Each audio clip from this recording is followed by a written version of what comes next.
வந்தே பாரத் இந்த ட்ரெயினுக்கு ரயில் 18 அப்படின்ற பேரும் உண்டு. இந்த ரயில்கள் இந்திய ரயில்வேயின் மேக் இன் இந்தியா திட்டத்தின் கீழ் தயாரிக்கப்படுகின்றன. அப்படின்னா என்ன? இந்த ட்ரெயினை இந்தியாவிலேயே தயாரிக்கிறோம். மணிக்கு 180 கிலோமீட்டர் வேகம் செல்லும் திறன் கொண்டது. சென்னை ஐசிஎஃப் தொழிற்சாலையில் தயாரிக்கப்படுகின்றன. இன்டகிரேட்டட் கோச் ஃபேக்டரியில் தான் இந்த ட்ரெயினை தயாரிக்கிறாங்க.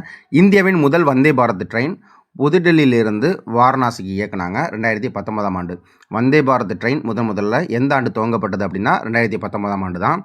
இந்தியாவின் முதல் அரை அதிவேக ரயில் சேவை எது அப்படின்னு கேட்டால் கூட அது வந்தே பாரத் ட்ரெயின் தான். இந்தியாவின் முதல் வந்தே பாரத் ரயில் சேவை புதுதில்லியிலிருந்து வாரணாசி வரைக்கும் அப்படின்றது ஏற்கனவே பார்த்தோம். தென்னிந்தியாவின் முதல் வந்தே பாரத் ரயில் சேவை சென்னைக்கும் மைசூருக்கும் இடையே நவம்பர் 2022ஆம் ஆண்டு துவங்கப்பட்டது.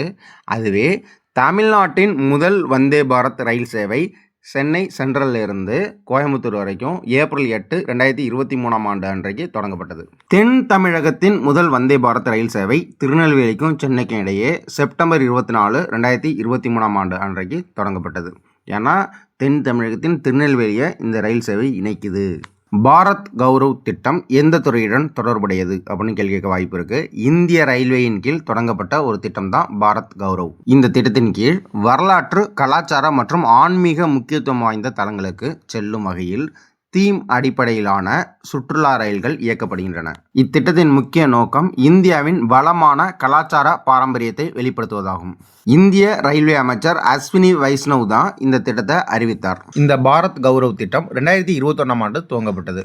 பாரத் கௌரவ் பிரவேசி பாரதிய எக்ஸ்பிரஸ் இந்திய புலம்பெயர்ந்தோருக்காக பிஐஓக்களுக்கு மட்டும் பிரத்யேகமாக வடிவமைக்கப்பட்ட ஒரு சிறப்பு அதிநவீன சுற்றுலா ரயில். பிஐஓ அப்படின்னா person of Indian origin. Bharat Gaurav Pravasi Bharatiya Express ரயில் சேவை ஜனவரி 9, 2025ஆம் ஆண்டு அன்றைக்கு தொடங்கப்பட்டது. எதனால ஜனவரி 9 அன்னைக்கு தொடங்கினாங்க அப்படின்னா, காந்தியடிகள் தென்னாப்பிரிக்காவிலிருந்து 1915ஆம் ஆண்டு ஜனவரி 9 அன்னைக்கு தான் இந்தியாவுக்கு வந்தார். அந்த தினத்தை கொண்டாடும் விதமாக இந்த ரயில் சேவை அன்னைக்கே தொடங்கப்பட்டது. புதுதில்லியில் உள்ள சப்தர்ஜங் ரயில் நிலையத்தில் இருந்து தொடங்கி 3 வாரங்களுக்கு இந்தியா முழுவதும் இந்த ரயில் பயணிக்கும். 156 பயணிகள் இந்த ரயிலில் பயணிக்க முடியும். அனைத்து செலவுகளையும் இந்திய அரசை ஏற்கும்.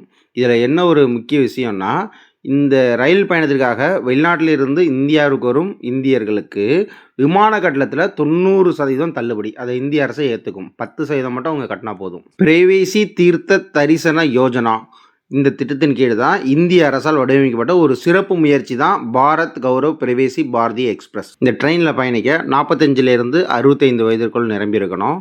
இந்த ட்ரெயின் டெல்லி, அயோத்தி, பாட்னா, கயா, வாரணாசி, மகாபலிபுரம், ராமேஸ்வரம், மதுரை, கொச்சின், கோவா, இட்டாநகர், அஜ்மீர், புஷ்கர், ஆக்ரா ஆகிய பகுதிகளுக்கு செல்லும்.